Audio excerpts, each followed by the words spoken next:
Shalom saudara sekalian, selamat pagi. Sebelum kita sibuk dengan berbagai hal, izinkan saya menyampaikan renungan pendek mengawali kegiatan kita pagi ini. Untuk pagi ini saya beri tema kata-kata yang membangkitkan semangat. Diambil dari Amsal pasal 16 ayat 24 berbunyi demikian. Perkataan yang menyenangkan adalah seperti sarang madu, manis bagi hati dan obat bagi tulang-tulang. Saudara sekalian, manusia adalah ciptaan Tuhan yang paling istimewa. Salah satu kelebihan manusia dibanding dengan makhluk di dunia yang lain adalah bahwa manusia itu diberi kemampuan berkomunikasi secara verbal melalui kata-kata. Bahkan hal yang sangat rumit dan sulit pun bisa dijelaskan melalui kata-kata, melalui bahasa komunikasi yang mudah dan gampang dipahami. Dan itulah kelebihan dari manusia. Makhluk di dunia yang lain tidak bisa. Tapi manusia punya kemampuan berkomunikasi. Dan kalau kita bicara mengenai komunikasi, maka itu tidak bisa dilepaskan dari apa yang namanya perkataan atau kata-kata. Kita dimampukan untuk berkata-kata, dan dalam interrelasi sosial, dalam pergaulan dengan sesama, maka kita dinasihati untuk bisa menjaga kata-kata kita, karena kata-kata kita itu sangat dahsyat, bisa menghidupkan, memberi motivasi dan semangat, tapi di sisi lain bisa menghancurkan seseorang. Sesuai dengan teks kita tadi, dikatakan di sana bahwa kata-kata kita itu bisa memberikan kepada sesama semangat. Dan itu sebabnya, saudaraku, dalam interrelasi sosial kita harus bisa menjaga dan mengungkapkan melalui mulut bibir kita kata-kata yang baik, yang enak didengar. Karena kata-kata yang baik itu dikatakan teks kita seperti sarang madu.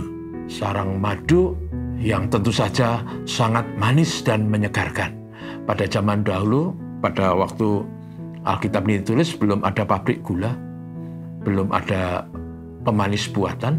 Yang ada dan diandalkan dan sangat istimewa tentu saja adalah madu.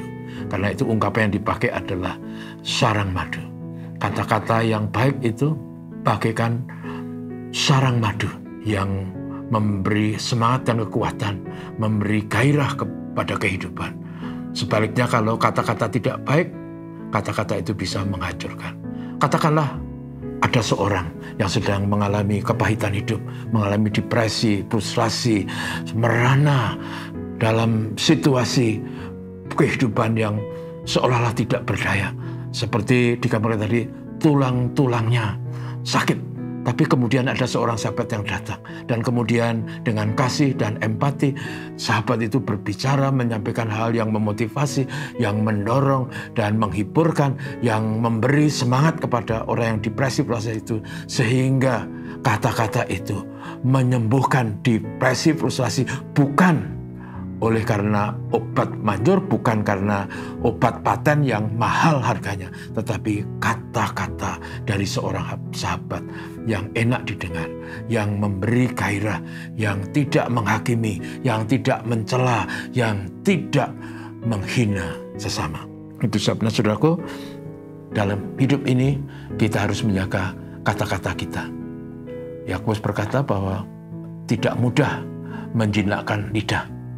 Tetapi sebagai orang beriman kita diajar untuk memakai lidah kita, mengeluarkan kata-kata yang manis, supaya yang mendengar bisa diberi semangat dan seolah-olah dia seperti minum madu yang menyegarkan, yang manis dan menjadi obat bagi tulang-tulang. Tulang-tulang yang sakit itu sesungguhnya bukan dalam arti literal, tapi sesungguhnya orang itu sedang mengalami depresi, frustrasi, seperti tidak berdaya. Tapi kata-kata indah, kata-kata manis, kata-kata penuh kasih akan mengubah seorang sehingga semangatnya kembali. Kata-kata itu membuat orang tersebut bangkit semangatnya.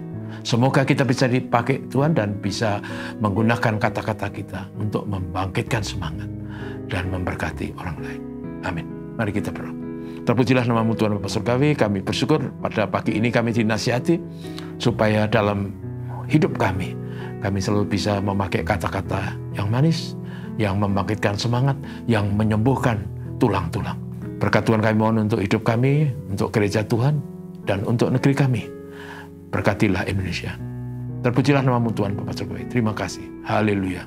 Amin. Selamat pagi.